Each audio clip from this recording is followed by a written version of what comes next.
that's how we do that. So the other thing today, we had the Wheat Ridge siren test.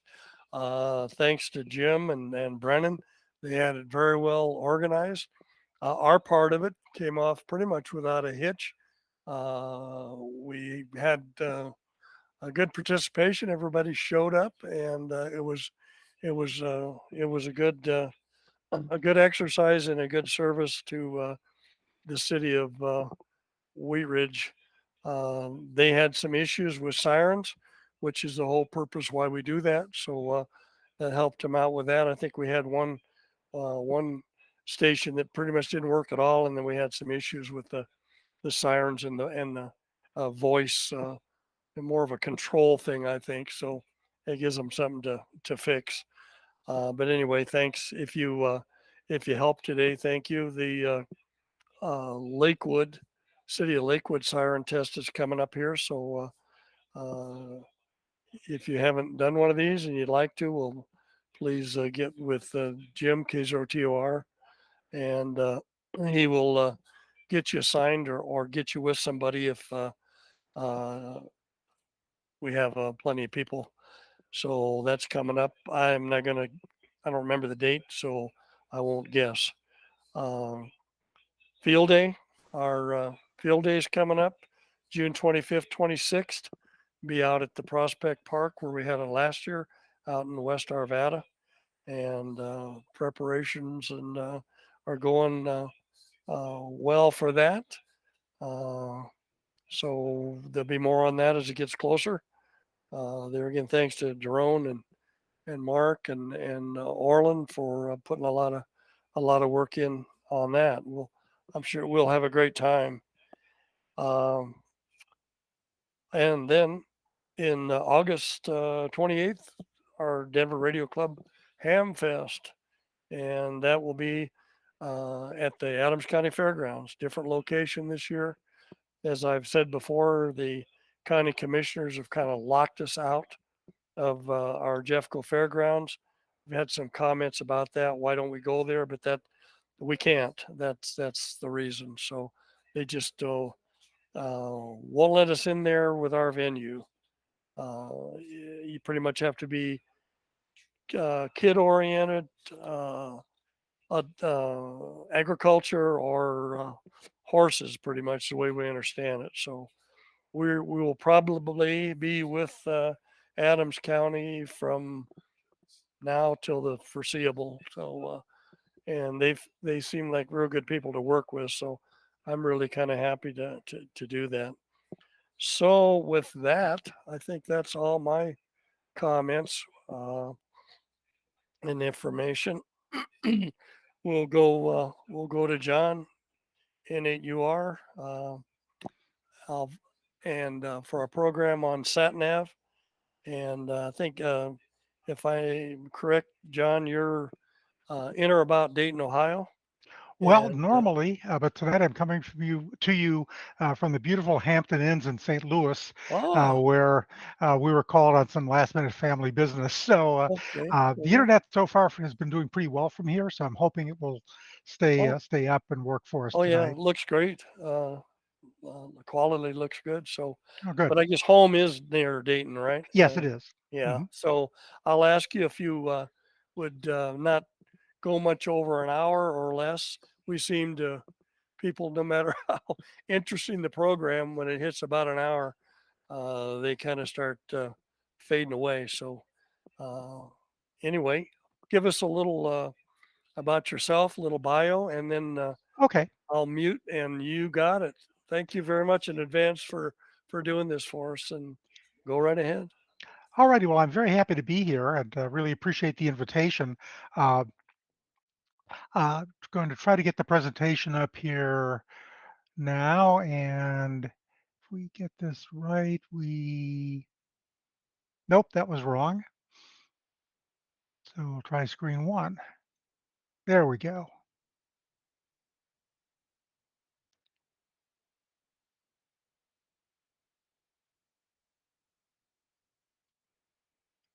Okay, with some luck, you see a presentation. Yes, looks good. Okay, great. Uh, well, A little bit about myself. I've been licensed for quite a long time, although I'm still kind of surprised to find that I'm one of the youngest people in our local group. Uh, Spent my career as a lawyer working for a tech company, doing a lot of software licensing and technology deals and that sort of thing. But I've always been interested in the technical side of both computers and radio, and done a fair bit of different kinds of operating over the years, but mainly focused around homebrew, designing, building, putting stations together, and that sort of thing. And the most important thing on this slide for tonight is that I've been really fascinated with precise time and frequency measurement for many, many years. And I'm one of the group of people we call time nuts. And that's how I got interested in GPS, because at the very bottom of GPS is extremely precise timing. And hopefully after this presentation, you'll see that GPS actually does a lot more than just show you where your car is on the road. And finally, I've been involved with Tapper for many, many years, and Tapper has done a number of GPS related projects, as well as a lot of time and frequency stuff that I've dreamed up. So with that, I'm ready to get started. I don't know how you like to handle questions and answers here. With luck, this presentation should be about 45 minutes, and I'll try to keep it to that. If you want to interrupt me with questions, that's fine, or I can do them at the end, however works for you folks. Why don't we just hold them to the end, John, and do it then? Okay, Probably go smoother. okay. Well, to start with, there are some buzzwords that you're going to hear, and I'm going to use the presentation. So I thought I would get them out now so that you'll have some idea what I'm talking about. Uh, First of all, we talk in the United States usually about GPS, but today it's really the GNSS, a global navigation satellite system, because there are a number of systems run by different countries that are similar to our GPS. So I'm going to try to say GNSS most of the time, but usually I'll slip and say GPS. Most of what I'm talking to applies to any of these systems. Secondly, the GPS transmissions come from satellites that are on two and actually now three different RF frequencies up in what's called the L band. There's L1, L2, and L5. And those are the actual frequencies that are being transmitted on. They are not channels. The channels are the individual satellites, but they're all on the same frequency using spread spectrum. And I'll talk a little bit later about why the different actual frequencies are useful. Code is the way the GPS information gets sent down. There's a spread spectrum signal that's put on a carrier, and there are different digital codes that are used. One is called the CA, or course acquisition code. There's something called PY, and there are L1C and L2C that are all different codes that can be used by the receiver to figure out the distance to each satellite. There is information that the GPS, your GPS needs to know before it's able to find the satellites out in the world. And the two bits of information are called the ephemeris and the almanac. And those are actually downloaded by your receiver from one of the satellites. It takes a few minutes to do that, which is why with some GPSs, you may have to wait up to 15 minutes after you first power on, because they have to download all that stuff so that they know where the satellites actually are. And finally, there's a term called DOP for dilution of precision, and that's a measure of how good the satellite geometry is for the accuracy of either the time or the position that you're looking for. A number that's low is good, a higher number is more troublesome. And many of the GPS programs that you might use will report that value to give you an idea whether your antenna is in a good location to be able to see the satellites. So there are, as I mentioned, a number of different GNS systems. The US started GPS in the 80s, and it was fully operational in 1993. And Russia was on a almost similar time scale, a few years behind with their GLONASS system. Galileo is by the European Union, and it's been up and running since 2016. They've had a few problems getting things fully operational, but they're expecting that it'll have full capability in 2022. China has their own system called Baidu, which has been running since 2018. And Japan and India both are building systems that are not worldwide, they're not global, but they're designed to cover the individual regions. So we can see that there are now a number of different countries or groups have their own systems because nations are viewing the control of their own satellite navigation systems as critical to their national security. So more and more countries are investing because the Europeans don't particularly want to trust that the Americans are going to keep GPS fully available to everyone in the world. And no one really trusts the Russians to keep GLONASS available. So everyone, for their own security purposes, feels they need to have a satellite system that they can control so that they're not relying on someone else. So those are the different systems. Most of what I'm going to talk about tonight is going to be about GPS, but the same concepts apply to all of these. So the way GPS works is it uses something called trilateration.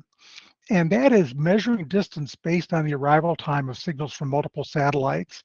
If you picture an antenna on the ground and a whole bunch of satellites up in the air, if you can receive a signal from each satellite, know where it is in the sky above you, how far away it is supposed to be, and you measure the time that it takes that signal to get to you from the satellite, you can use that, combining that information from several satellites to find a location on the Earth. It takes 3 satellites at minimum to get horizontal fix. With 4, you can get a vertical fix as well. The elevation that GPS provides is always less accurate than the horizontal latitude and longitude, because when we're looking at horizontal, we have satellites 180 degrees around us to the horizon in 360 degrees. Well, when you're looking up and down, you can't see beneath the Earth, so you don't have as much range for the satellites to have the angles that will let you calculate accurately. So the elevation reported by GPS is usually quite a bit less accurate than the latitude and longitude. The traditional GPS that your receiver almost always uses is on the L1 frequency at 1575 megahertz, and it uses the CA code, which is the least precise, but it's the easiest to capture. And with that system, the official accuracy is quoted as about 100 meters. But today, we're really seeing routinely better than 10 meters because originally the US government put some intentional degradation on the system to stop the bad guys from getting too accurate a fix for their ICBMs. But that was turned off a long time ago. And with technology advances, things have gotten a lot better. So 10 meters is pretty routinely available, and often you can even do better than that. These are some of the things that cause the error in a typical GPS. There's the clocks in the satellite that are extraordinarily good. They're atomic clocks and they're controlled from the ground, but they still have a little bit of wiggle to them. They're not absolutely precise. The orbits are predicted for their position, but the satellite might be a few meters away from where it's supposed to be up in space, and that will affect the accuracy. There are noises and errors in the receiver itself. And then finally, the atmosphere causes issues. The satellites are up above the ionosphere and the Earth's atmosphere, and the signals have to pass down through all that ionized stuff that lets us have DX on the HF bands. And that noise and delay from the atmosphere and the ionosphere is actually the single biggest cause of the error in a GPS system. So if you can reduce that ionospheric error, you can make the biggest improvement in the accuracy of the fix.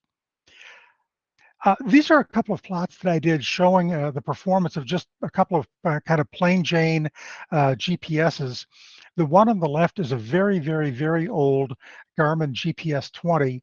The one on the right is a current production from U-Block's, their M8 series. And it actually looks like the one on the right is worse, that's got a bigger amount of red scribbles. But if you look carefully at the scale, you'll notice that the one on the left is plus and minus 80 meters, where the one on the right is plus or minus 7.5 meters. So it's actually 10 times magnified on the right. And if you look at the left, you'll see there's the main blob of positions. And this is just data that was recorded. The GPS spit out its position every second for a couple of hours, and I logged that data and then plotted it. And on the left one, you'll see that there are a few dots that are way outside the normal. And that's what happened with the older receivers and why it was harder to get really good accuracy, because you get these outlier data points. You look at the newer receiver, and over the same period of time, there's nothing outside of that much tighter range. So technology has made the GPS receivers a lot better than they used to be. I mentioned already the CA code and the L1, but what's actually on a GPS satellite are at least two transmitters. One of them is on that 1575 megahertz frequency. The other's on the 1227.6 megahertz, because that's called L2. And there are two different codes. The CA code, that's a digital stream that runs at about a megahertz, and the P code, that's a digital stream that runs at about 10 megahertz. So it's 10 times faster. And then there's also the that almanac and ephemeris data that I talked about, that's transmitted just as digital information at about a 50 hertz rate. So you get all these different modulations imposed on the two signals that are transmitted, and that's what your GPS receiver picks up from as many today as 18 different satellites to help locate your position. There are a lot of different frequencies within those couple of ranges used. The 1575 that I mentioned is the US GPS, but the Baidu, Galileo, and GLONASS systems all have their own frequencies in that same general range, and their own different types of coded modulation that they use. So the spectrum that's in that space is pretty complicated.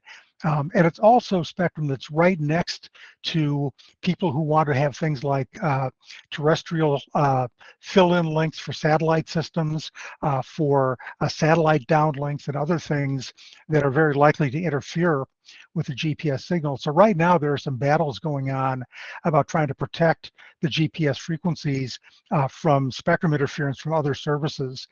And as one way to help against that, there's a new frequency that's been adopted that's in an area that is reserved and will have no other types of signals around, that will hopefully provide a way to get away from the interference.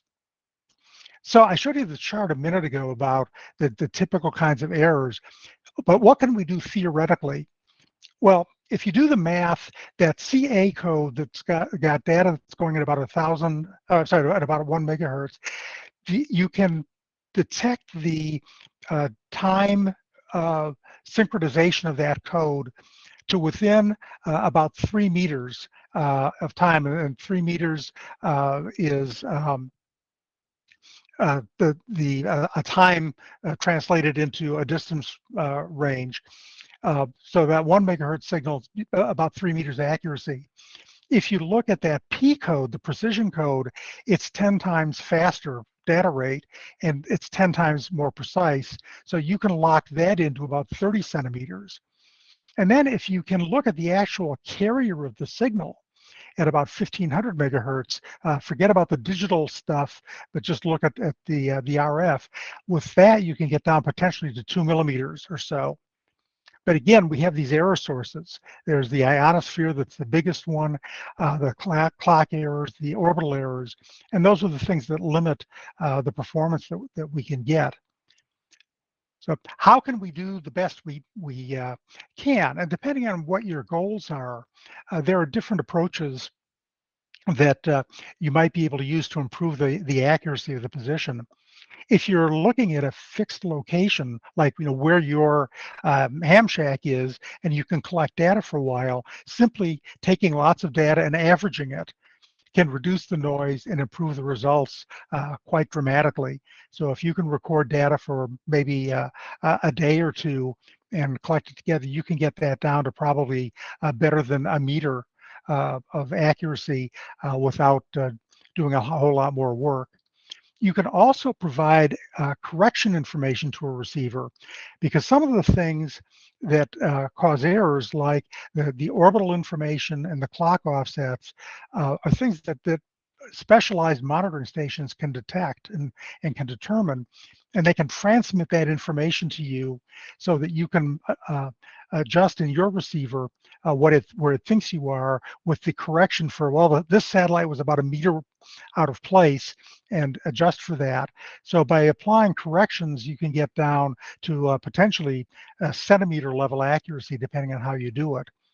Uh, the dual frequency architecture is really important, because by receiving both of those L1 and L2 signals, you can look at how the ionosphere is impacting them, because the different frequencies will have different amounts of delay. And if they have the same signal, the same modulation, the two signals, and they arrive at different times at your receiver, that will let you know how much you need to compensate for the ionospheric error. So a dual frequency receiver is the best way to improve the accuracy.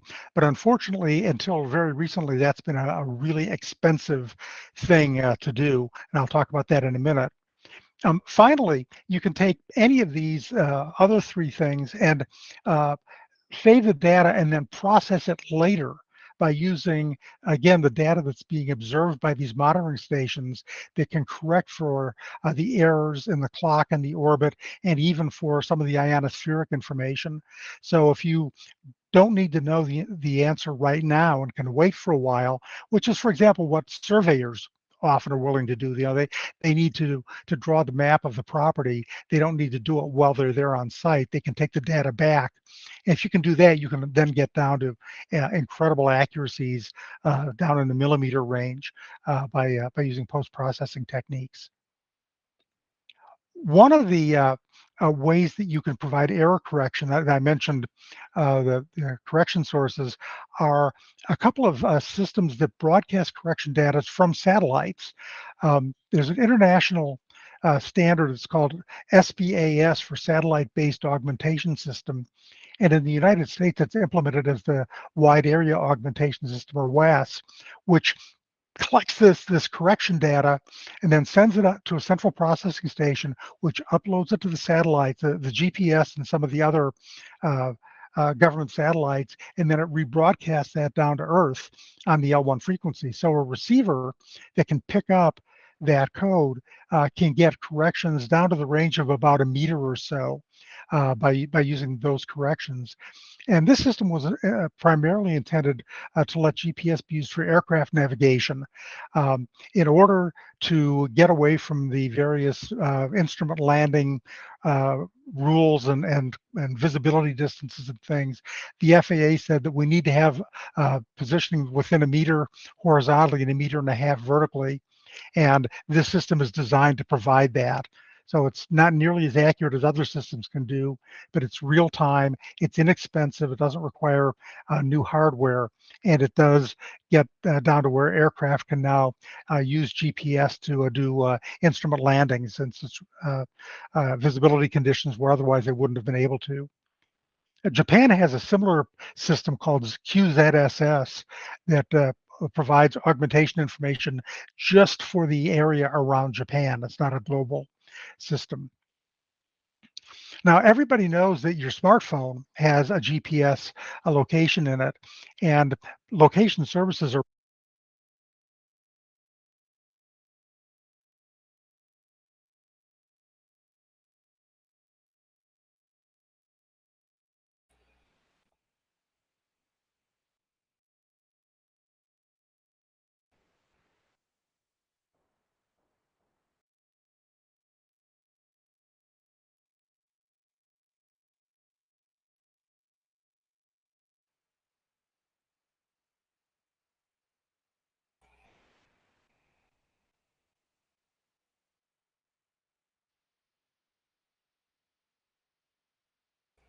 Hey, John, I think your audio went away.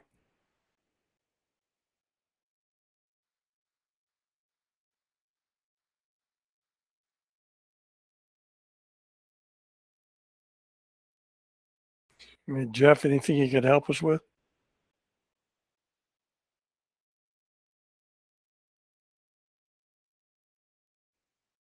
Yeah, I'm checking here. It's going to be Okay. on his end, though.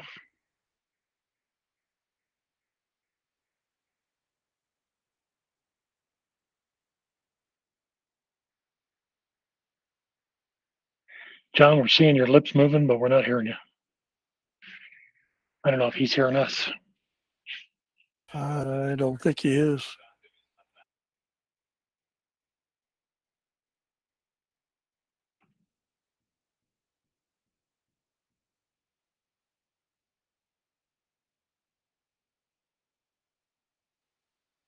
Is Bill Rinker on? Do you have a phone number for him? Yeah, I'll look it up here. I've got one, I think. I'm just getting to see, I'm just looking up to see if I have his phone number. Okay.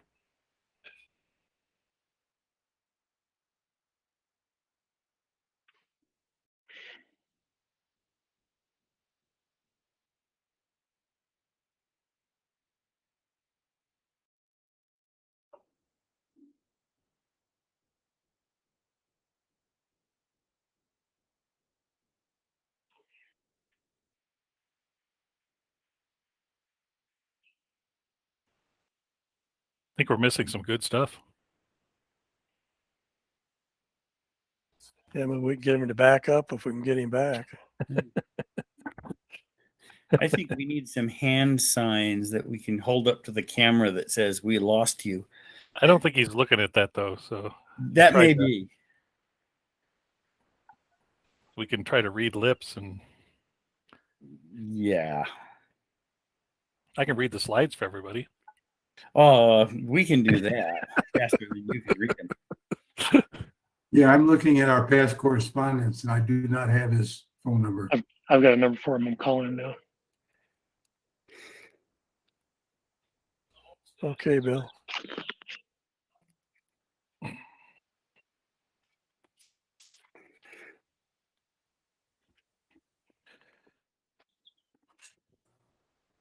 Yeah, he's not picking up on the phone.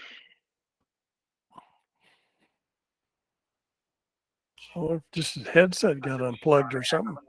Can't take your call up. I'll send him a text, see if he gets it.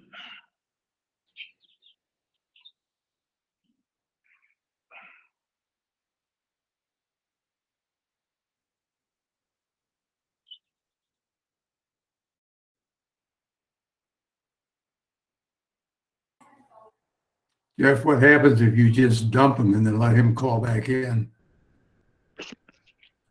Yeah, I can try that and see what happens. Hold my beer.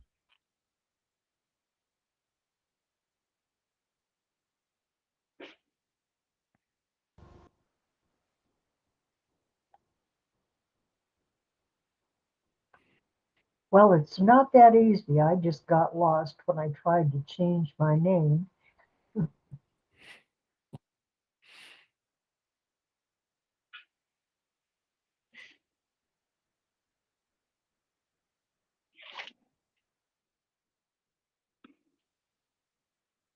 Yeah, I dropped him out. Let's see if he comes back on.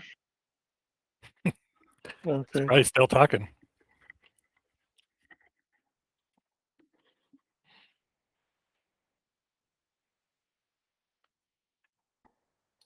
Oh, the best laid plans of man and mice. All the testing you did beforehand, Jeff.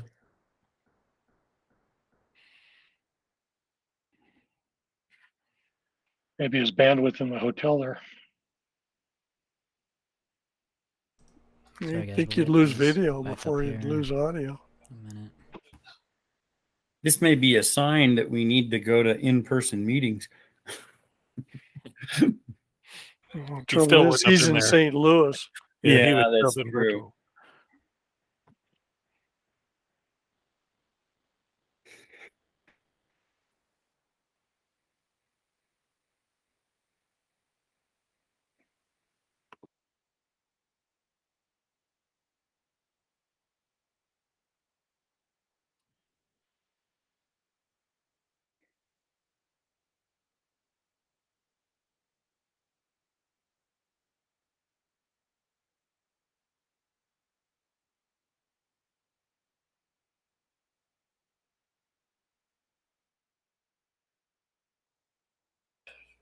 So Jeff, you kicked him off, but he doesn't know it, or he's trying to get back maybe, correct? Yeah, I just sent him a text to see if he got that. He didn't answer his phone.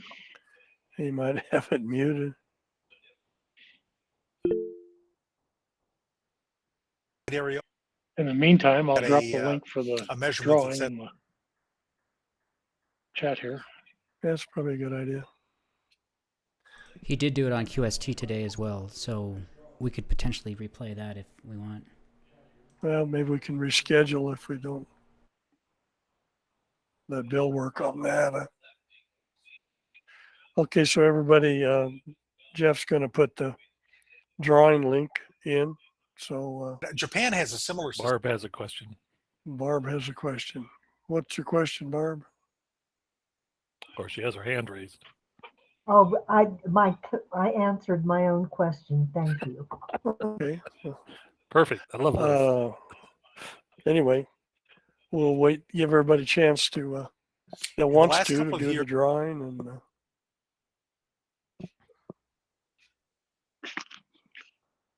that may be the highlight of our evening here. Looks like there's only about 10 minutes of the presentation left. I can replay what he had presented to the Ham Expo if you want. Well, we could always try to get him back, I guess. Hey, Mark, Yes. is that N1MM a Windows only application? I don't know. Oh, okay. Probably. I'm trying to get away from Windows. Congratulations. Good Yeah, luck it is with that. Windows only. Yeah, Alex is saying it's Windows only. Hey, Jeff, do you know what hotel he's in? No, it's a Hamden in St. Louis, he said. Yeah, there's probably more than one. I'm sure there is. Alex, do you know of any that logging software that's Linux based?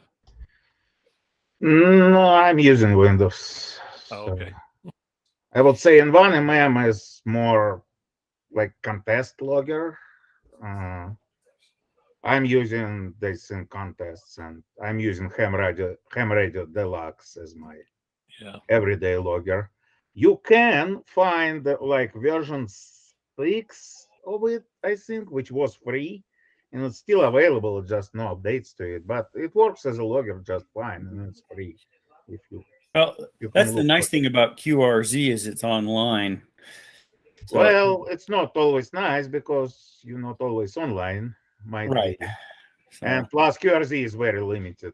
I mean, like Ham Radio Deluxe does so much, it will pull out all the data, and I don't know, it's just a lot Mhm. better.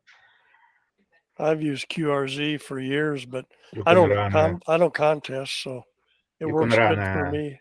DX cluster at the same time, double click on it, it will bring this login window with everything pre-populated and all that. yeah. Okay. Well, thanks.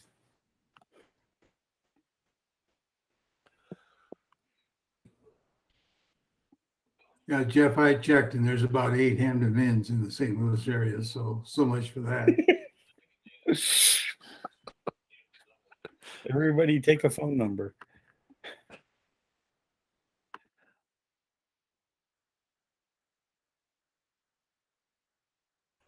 Well, Jeff, how many we got in the drawing pot?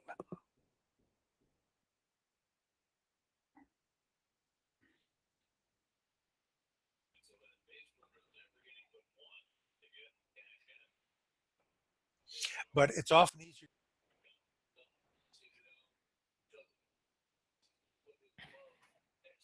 Satellite data that's needed for post-processing. Well, Bill, why don't you contact him when you It's just can, and a carefully done, high Well, quality. Again, there's only about decision. 10 more minutes left, and I can replay it if you want, because he did present it once before. the trouble is everybody will. Can you just place that in the chat, Drone? So if someone wants to watch Sure. it, they can watch it. Everybody will fade away here, so Yeah. There you go. Nice. Yeah, if we don't make contact after we're done, I'll send him an email, yeah. tell him what happened and see if he wants to reschedule. And while I'm yakking here, next month, we're going to have a ham talk about using ham satellites. So trying to generate interest in satellites here in the club. Well, that's good. That'll be interesting. Yeah. Where are we looking So on the just to make drawing, sure- Jeff? Go ahead, Drew. Oh, so just want to make sure. Just want to make sure you just didn't want to play the last 10 minutes of this, and we can just finish that up. I mean, that's all. There's only about 10 minutes left in this, if that really. Looks like it's even 6 minutes. About that. Hey, Jeff? If Yeah, we go do- ahead. If Yeah, we do that, and- probably ought to back up to In where the we were. future, when I arrange these presentations, I'm going to make sure that we have a backup phone number for situations like this. Yeah, I've got his mobile, so I don't know what more we can have. Oh, he's not answering, huh? Right, correct. Oh, okay. I think this is where we left off. This is minute 18 of 26. So there's just only a few minutes left here, really. So Well, go ahead, let's see fire if we can away get then, this- I guess. And they can output the raw satellite data that's needed for post-processing. And until So recently, you guys can hear and to see do that, that, right? you needed a professional survey or a geodetic receiver, which is typically a $15,000 or so item, plus another couple of $1,000s for a receiver. I'm sorry, for an antenna. And that's certainly not something that hams are going to be buying. Now, sometimes you can find obsolete units like the Hashtag Z12 or the Trimble NetRS on eBay for a few $100s. And if so, that can be a lot of fun if you're a fairly serious GPS nut. But even that's not something that most hams are going to participate in. So if that were the state of affairs, I wouldn't be giving you this presentation because there'd be no way you could take the information here and do anything with it. But things have changed. In the last couple of years, some low-cost modules have become available, primarily from a company called u-blox, which sells a couple of interesting receiver modules. One is an M8P, which is a single frequency receiver that's got the RTK processing software built in and also provides the raw data output. It's single frequency, so it's not going to get centimeter level results, but it can certainly do much better than 1 meter, and it's less than $100. What's even more cool is that just in the last year, u-blox has started shipping their ZED F9P module, which is a true dual frequency receiver, also with the RTK processing software and raw data output. And this provides centimeter accuracy. You can buy one of these modules mounted on a nice carrier board like the one shown to the right that comes from SparkFun for around $200. Just recently, I've also learned about another receiver from a Taiwanese company called Skytrack that's also dual frequency and has the RTK processing capability, and it's less than $100. Now, at this point, we don't know much about this one, and I have a fairly strong feeling that its capabilities are more limited than the F9P, but still for $100, that's really quite amazing. So these tools are now available for hams and hobbyists to play with. And the question is, well, how well do they really work? I connected 3 receivers to a single antenna and took simultaneous data for 24 hours and then sent it off to NRCan for processing. These are the results. The first is the M8 receiver, which is single frequency. And the results from it were about 0.6 of a meter for latitude, 0.7 of a meter for longitude, and a bit worse than a meter for height. So not great, but still a whole lot better than the raw uncorrected GPS system. Next, I measured the F9P receiver, the dual frequency, and look at these results. 14 millimeters, 32 millimeters, 51 millimeters. That's like 20 times better, or if my math is any good, than the results from the single frequency unit. And then finally, at the bottom are the results from the surplus NetRS survey receiver. And you'll see that it's better than the ZF9P, but not that much better. You'll also see that there's an asterisk by the F9P. I used only the GPS constellation for the F9P results for reasons that I don't have time to go into here. That puts the F9 at a disadvantage. If I had turned the Russian GLONASS satellite constellation on, the F9 results would have been similar to, or maybe even a little bit better than the NetRS. So the bottom line is that for $200, we can now get survey results the same quality that would have cost $15,000 or $20,000 just a couple of years ago. So that's really quite amazing. And if you happen to fly drones, or if you happen to be interested in robotics, think about what you can do with a GPS sensor in your device that can give you a position accurate to within centimeters or millimeters at any time. So lots and lots of neat things for hobbyists to do, and perhaps we'll have a whole new area of GPS experimentation for hams and other hobbyists to play with. Now, in addition to positioning, GNSS systems can provide timing, and that's how I got interested in this in the first place. Remember, I'm a time nut. A byproduct of GNSS is precise timing that's based on satellite clocks that are referenced ultimately to national frequency and time standards like the US Naval Observatory. Many GPS modules can output a pulse per second PPS signal that's accurate to much less than 100 nanoseconds, sometimes less than 10 nanoseconds. And remember, a nanosecond is a billionth of a second, so that's a tiny, tiny amount. And this signal can be used for timing, or also to steer a crystal oscillator, which gives you a GPS disciplined oscillator that ultimately is as accurate as an atomic clock. GPS DOs are available inexpensively from many sources, and they're showing up in ham shacks and electronic benches all over the world.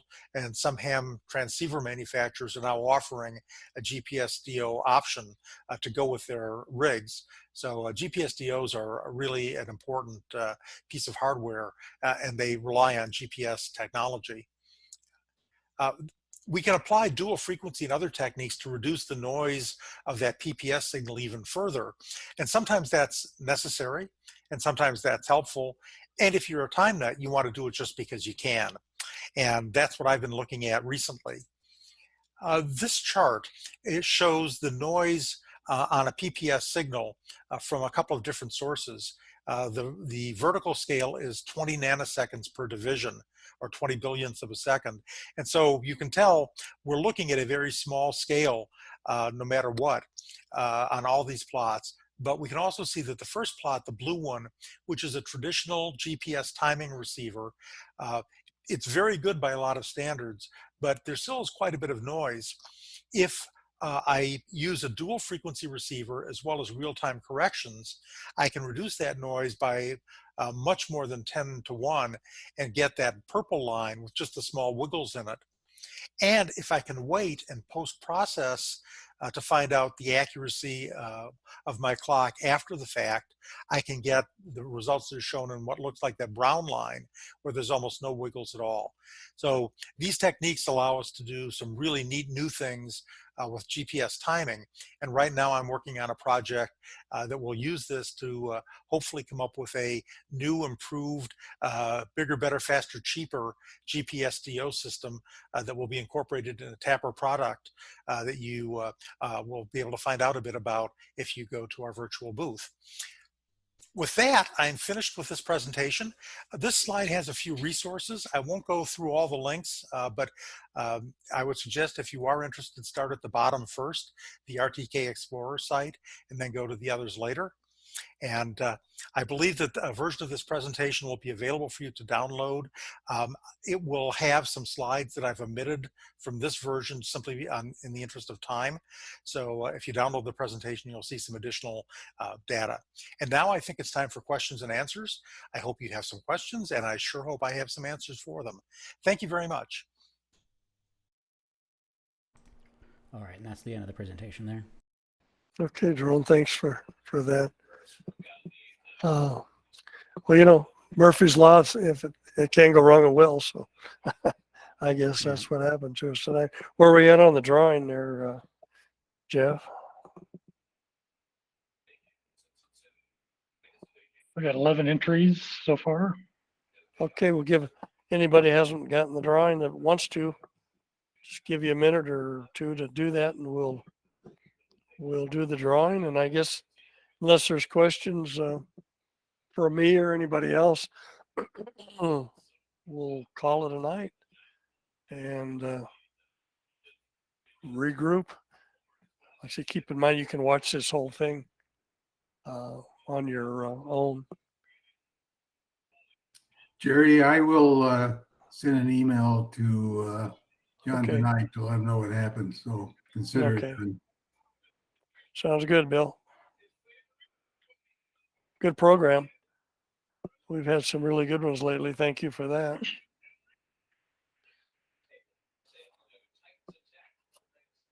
So, we up from 11, John? Or we still, or Jeff? I mean, or are we still Nope, we're hanging? we're still at 11. Okay, well, looks like that's it then. Turn the me, barrel, and we'll get our winner. Let me do the randomize. Here we go. Looks like our winner is Carl KB9 QDG. KB, say it again, please. Kilo Bravo 9 Queen Delta Golf. Queen Delta Golf, Carl. Okay, Carl. Well, are you on here? Are you good in our roster or QRZ?